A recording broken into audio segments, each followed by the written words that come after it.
Good morning friends, how are you. 67 BPSC बहुत ही नज़दीक है और 68 बीपीएससी की जो भी तैयारी कर रहे हैं, all the very best. Welcome to our channel BPSC academy of excellence और थैंक्स फॉर सपोर्टिंग अस। आज से हम लोग एक नया सेशन स्टार्ट कर रहे हैं जिसका लिंक है करंट अफेयर से। आप लोग को मालूम होगा कि current affairs it's one of the most important thing. आज के डेट में करंट अफेयर्स कोई भी एग्ज़ाम को आप ले लीजिए, ये कोई भी एग्ज़ाम के लिए पर्पसफुल है, यूज़फुल है।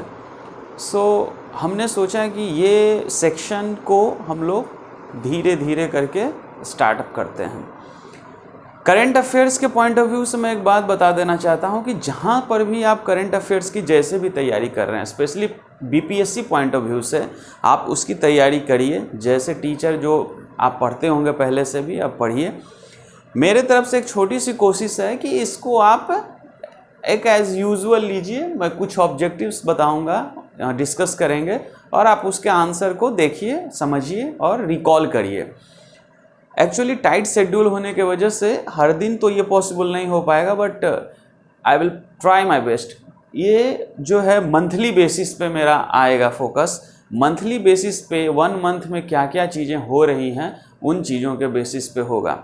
तो अभी ये अप्रैल 2022 का अभी आप लोग देखेंगे करंट अफेयर्स, तो इसको धीरे धीरे कर करके हम लोग पूरे अप्रैल में इसको फिनिश करते हैं। और मेरा टारगेट रहेगा जनवरी 2022 से लेकर बीपीएससी के एग्ज़ाम तक इन चीज़ों को कंटिन्यू करूं। सो बीपीएससी 68 के लिए जो भी तैयारी कर रहे हैं, वो एक बात मेरे ख्याल से ऐसा लगता है कि आप करंट अफेयर्स को नेगलेक्ट ना करें। It is one of the most important thing and you should do hard labour for this current affair section. So आप लोग जहाँ से भी पढ़ रहे हैं पढ़िए, जस्ट इन्जॉय इट और देखिए आप कितना रिकॉल कर पाते हैं। एक तरह से रिकॉलिंग के लिए ये वीडियोस है। आप उस चीज़ को रिकॉल करिए कि हमने जो कहीं से भी पढ़ा हो, मैगजीन से पढ़ा हो या कहीं से भी पढ़ा हो, हमें कितना याद है। So let's start. देखिए, इसमें पहला क्वेश्चन है ग्रैमी अवार्ड को लेकर। ग्रैमी अवार्ड एक बहुत ही प्रेस्टिजियस अवार्ड है। ये जो लिखा हुआ है इंग्लिश में, मैं इसे घबराए नहीं, हिंदी और इंग्लिश दोनों में डिस्कस करूँगा। आप सुनते जाइए इस चीज़ को और कोशिश कीजिए इन चीज़ों को समझने की। तो जो सबसे पहला जो चीज़ है इसमें ग्रैमी अवार्ड, फर्स्ट क्वेश्चन है मेरा कि जो ग्रैमी अवार्ड है अभी चल रहा है 2022। मैं एक तरह से थोड़ा स्लो भी पढ़ा रहा हूँ, इस मतलब बता रहा हूँ, और ताकि आपको चीज़ें अगर याद है तो वेल एंड गुड, और जिनको याद नहीं है उनके दिमाग में भी फिट हो जाए वो चीज़ें। बार बार बोलने से चीज़ें दिमाग में प्रवेश करती हैं, एंटर करती है, रिकॉलिंग कैपेसिटी बढ़ जाती है, रिकॉल आप जल्दी से कर पाएंगे। सो लिसन, 2022 अभी जो ग्रैमी अवार्ड्स मिले हैं, 64th एडिशन है ये, 64th एडिशन है 2022 ग्रैमी अवार्ड। देखिए, हमारा कंसर्न है इसमें कि बेसिकली जो इंडियंस हैं उन्होंने क्या किया, क्योंकि क्वेश्चन उससे ज़्यादा बनने के प्रोबेबिलिटी हैं। तो एक है best children music album category, बच्चों लोगों में जो best children music album category, ये जो कैटेगरी है बच्चों के लिए जो म्यूज़िक बना है, जो बच्चों के लिए जो म्यूज़िक एल्बम है, उसमें बेस्ट कौन है, इस कैटेगरी में बेस्ट किसको मिला है।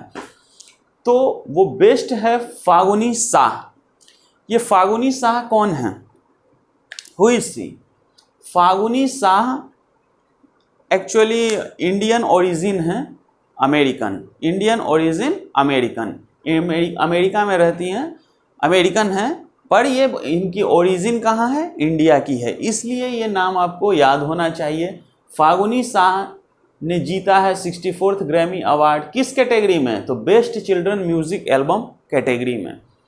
एक दूसरा नाम आता है न्यू एज एल्बम कैटेगरी। अगर न्यू एज एल्बम कैटेगरी की बात करें तो रिकी राज ने जीता है न्यू एज एल्बम कैटेगरी, इसी 64th ग्रैमी 2022 अवार्ड। इस व्यक्ति का एक और बात है कि ये 2 बार अभी तक ग्रैमी अवार्ड लिए हैं, इनका ये दूसरा है। सो आप ये याद रखेंगे कि ये जो रिकी केज ये न्यू एज एल्बम कैटेगरी में इन्होंने 2022 64th ग्रैमी अवार्ड जीता है। गुड। अगला क्वेश्चन है ICC women one day world cup 2022। अभी वर्ल्ड कप चल रहा था आईसीसी का, फीमेल में बता रहा हूँ, वुमेन में बता रहा हूँ। ये वनडे वर्ल्ड कप जो 2022 हुआ, किसके किसके बीच में फाइनल खेला गया? ऑस्ट्रेलिया और इंग्लैंड। गुड। इसमें जीता कौन? ऑस्ट्रेलिया ने जीता। गुड। और इसमें कमाल कर दिया एलिसा हेली जिन्होंने 170 रन बनाया। एलिसा हेली ने 170 रन बनाया, जो एक रिकॉर्ड हो गया। अभी तक के फाइनल में वर्ल्ड कप में किसी महिला के द्वारा इतना रन बनाया नहीं गया है। इन्होंने ये अचीवमेंट प्राप्त किया इस वर्ल्ड कप में। सो एलिसा हेली। उसके बाद एक क्वेश्चन है कि अभी कॉमनवेल्थ गेम और Asian game 2022, okay, Commonwealth game और एशियन गेम। एक्चुअली एक वीडियो में पूरा डिस्कस करूंगा कॉमनवेल्थ गेम के बारे में, थोड़ा सा एशियन गेम्स के बारे में, लेकिन फ़िलहाल ये कहाँ आयोजन होना है, ये इम्पोर्टेंट क्वेश्चन है। देखिए, कॉमनवेल्थ गेम्स है जो कि इंग्लैंड में होगा, और जो एशियन गेम है वो चाइना में होगा। एशियन गेम चाइना में होगा, कॉमनवेल्थ गेम इंग्लैंड में होगा। इंग्लैंड में कौन सा जगह पर? बिरमिंघम जगह पर। और जो चाइना में एशियन गेम होगा वो हैंगजू एक जगह है चाइना में, वहाँ पर होगा।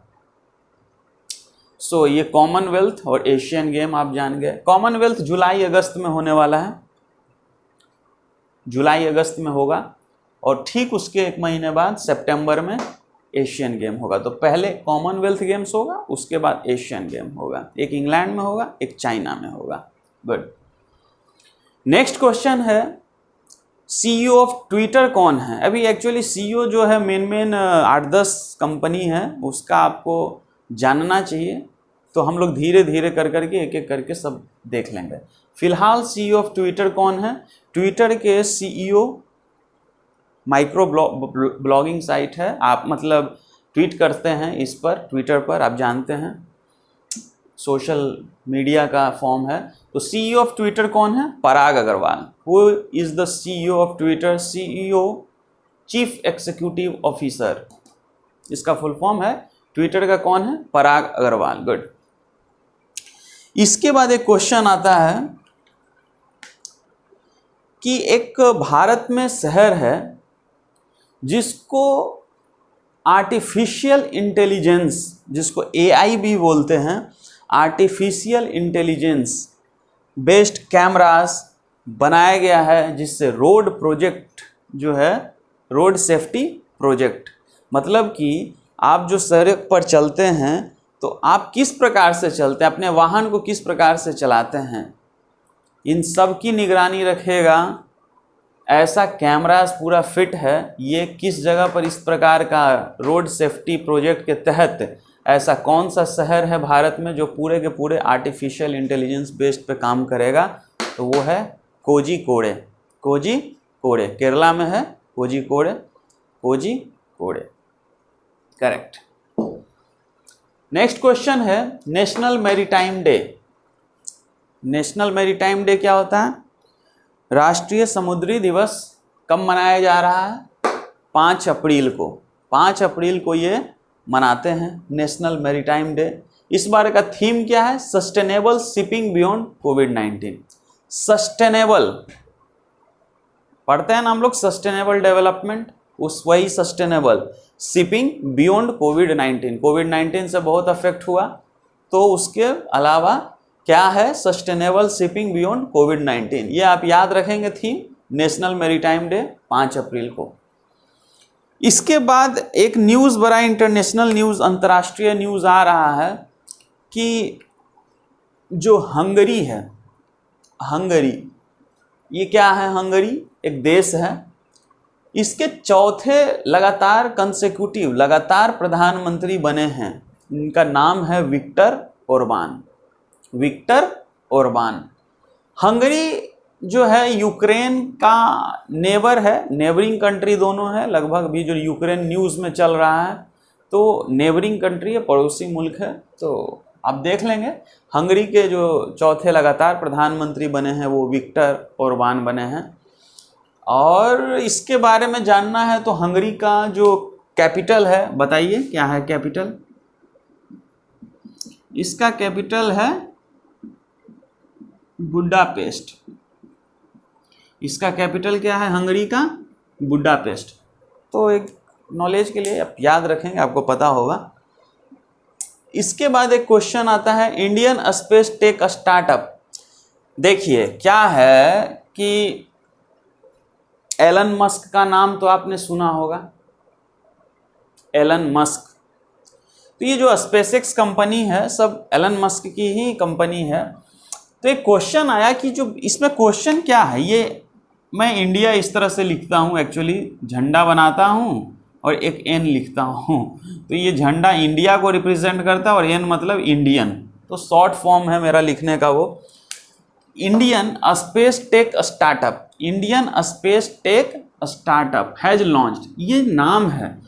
स्पेस अंतरिक्ष की बात हो रही है, एक स्टार्टअप है। ऐसा भारत का कौन सा है जिसने पहला कमर्शियल सैटेलाइट, कमर्शियल का मतलब क्या है? जिसमें इनकम हो, वैसा सैटेलाइट, कमर्शियल सैटेलाइट किसने बनाया है? तो उसका नाम जो है, ये पहला कमर्शियल सैटेलाइट का नाम जो दिया गया है, ये जो पहला कमर्शियल सैटेलाइट है इसका नाम शकुंतला दिया गया है। क्या नाम है? शकुंतला। और from space x falcon 9 rocket, कौन सा रॉकेट से ये लॉन्च होने वाला है? स्पेस एक्स का फाल्कन 9 रॉकेट। तो वो जो इंडिया का स्पेस टेक स्टार्टअप है उसका नाम है पिक्सल। ये पिक्सल क्या है? इंडिया का स्पेस टेक स्टार्टअप का नाम है पिक्सल, जो किसके मदद से जा रहा है? Shakuntala, space x falcon 9 rocket. इसका हेडक्वार्टर बेंगलुरु में है पिक्सल का। और ये काम क्या करेगा? बस सैटेलाइट है, अंतरिक्ष में जाएगा और क्लाइमेट क्या बदलाव आ रहा है ये सब डाटा आपको प्रोवाइड करेगा। उसके बाद एक क्वेश्चन है, ये भी स्पेस स्टार्टअप से ही रिलेटेड है, स्पेस स्टार्टअप से ही रिलेटेड है। और इसमें ये पूछ रहा है कि कौन सा ऐसा स्पेस स्टार्टअप है जो लॉन्च कह रहा है पहला ऐसा, फर्स्ट टाइम। इसलिए इम्पॉर्टेंट है कि सभी के सभी प्राइवेट एस्ट्रोनॉट होंगे। एस्ट्रोनॉट जो जाते हैं ना अंतरिक्ष में, वो सभी के सभी प्राइवेट एस्ट्रोनॉट होंगे और उस मिशन में जाएंगे इंटरनेशनल स्पेस स्टेशन। नीचे वाला लाइन आपको शायद ना दिख रहा हो। तो mission private astronaut mission to the International Space Station. वो कौन सा स्पेस स्टार्टअप है, उसका नाम क्या है? उसका नाम है एक्सियोम स्पेस। क्या नाम है? Axiom space. तो देखिए ये क्या है, एक क्विक रिवीजन हो गया आपका। 10 क्वेश्चंस हैं इसमें, एक्चुअली और भी 1-2 पॉइंट है, तो मिलाकर 13-14 पॉइंट्स हो गए। तो एक शॉर्ट में आपने रिवाइज कर लिया। जल्दी से रिवीजन कर लेते हैं अभी तक हमने जो पढ़ा। देखिए ग्रैमी अवार्ड अभी चल रहा है, 64th एडिशन है। 2022 की बात करेंगे तो इंडिया से 2 व्यक्ति हुए। एक्चुअली पहला जो है इंडियन बेस्ड ओरिजिन है और अमेरिकन है। इनका नाम है फागुनी शाह। आप मेरे साथ बोलिए फागुनी शाह। ये इनको मिला है best children music album category में अवार्ड। उसके बाद एक अवार्ड मिला है रिकी केज को। किसको मिला है? रिकी केज को, न्यू एज एल्बम कैटेगरी में। न्यू एज एल्बम कैटेगरी में रिकी केज को, ये दूसरी बार इनको मिला है रिकी केज को ग्रैमी अवार्ड। उसके बाद अभी वर्ल्ड कप चल रहा था फीमेल और महिलाओं का, आईसीसी का, जिसमें इंग्लैंड और ऑस्ट्रेलिया और इंग्लैंड के बीच में, जिसमें ऑस्ट्रेलिया ने जीता। और इसमें ये जो एलिसा हेली ऑस्ट्रेलियन हैं, एलिसा हेली जो हैं वो ऑस्ट्रेलिया की हैं। उन्होंने अभी तक का वर्ल्ड कप फाइनल का सबसे ज़्यादा रन 170 रन स्कोर किया है। ये रिकॉर्ड उन्होंने अपने नाम किया, एलिसा हेली, करेक्ट। इसके बाद कॉमनवेल्थ गेम्स होने वाला है, एशियन गेम्स होने वाला है। कॉमनवेल्थ गेम्स आपका होगा इंग्लैंड में, और जो कॉमनवेल्थ गेम्स होगा इंग्लैंड में। पहले कॉमनवेल्थ गेम्स है जुलाई अगस्त में होगा, और जो उसके बाद एशियन गेम्स है वो सितंबर में होने वाला है, जो कि चाइना में, चाइना और इंग्लैंड। तो इंग्लैंड में जो जगह का नाम है वो बिर्मिंघम है, बिर्मिंघम। कॉमनवेल्थ गेम्स इंग्लैंड में बिर्मिंघम, और चाइना जो है एशियन गेम्स हो रहा है हैंगजू नाम है, हैंगजू, HANGZHOU, हैंगजू। ओके, अब जल्दी से बताइए ट्विटर का CEO कौन है? पराग अग्रवाल। CEO कौन है? पराग अग्रवाल, गुड। और कौन सा ऐसा इंडिया में स्टेट है, कौन सा ऐसा जगह है जहां पर पूरी की पूरी तरीके से आर्टिफिशियल इंटेलिजेंस बेस्ड कैमरास लगाए जाएंगे ताकि रोड सेफ्टी को इंश्योर किया जा सके? रोड सेफ्टी प्रोजेक्ट के तहत ऐसा किया जा रहा है, वो कौन सा जगह है? तो कोझिकोडे, केरला में, कोझिकोडे, ओके।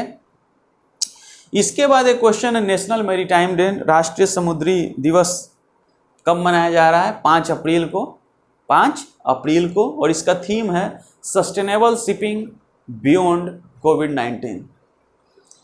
उसके बाद एक अभी यूक्रेन का तो आपको न्यूज़ मालूम ही है, उसी के बगल का एक देश है हंगरी, जिसमें इलेक्शन हुआ है और मतलब चौथी बार इनको प्रधानमंत्री बने हैं। उनका नाम है विक्टर ओरबान जो हैं हंगरी के लगातार चौथी बार प्रधानमंत्री बने हैं, और हंगरी का राजधानी का बुडापेस्ट, गुड। उसके बाद स्पेस स्टार्टअप से लेकर 2 क्वेश्चन इंपॉर्टेंट लग रहा है। पहला ये कि कौन सा ऐसा इंडियन स्पेस टेक स्टार्टअप है जो कि लॉन्च कर रहा है पहला कमर्शियल सैटेलाइट लॉन्च कर रहा है।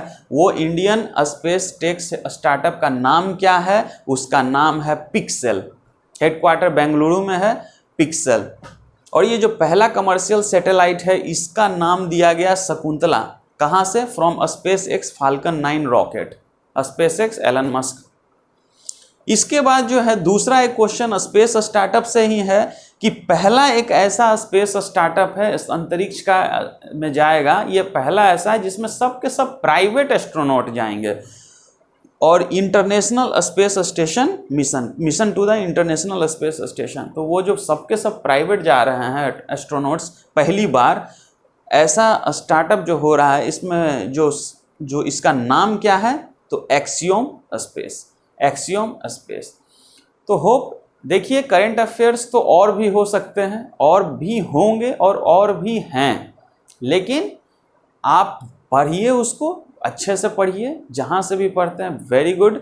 और ये एक छोटा सा मतलब कि BPSC 68 पॉइंट ऑफ व्यू से मैं इन चीज़ों को बेहतरीन करने की कोशिश कर रहा हूँ कि आपका क्विक रिवीजन हो। मैं मंथली बेसिस पे इसको फिनिशिंग करने का कोशिश कर रहा हूँ, और एक बार एक लंबा सेशन लूँगा करंट अफेयर्स के लिए, जिसमें फुल मंथ्स का 2-3 सेशन में फिनिश कर दूँ। तो अभी धीरे धीरे इंजॉय करिए, इस करंट अफेयर्स को रिवाइज करिए।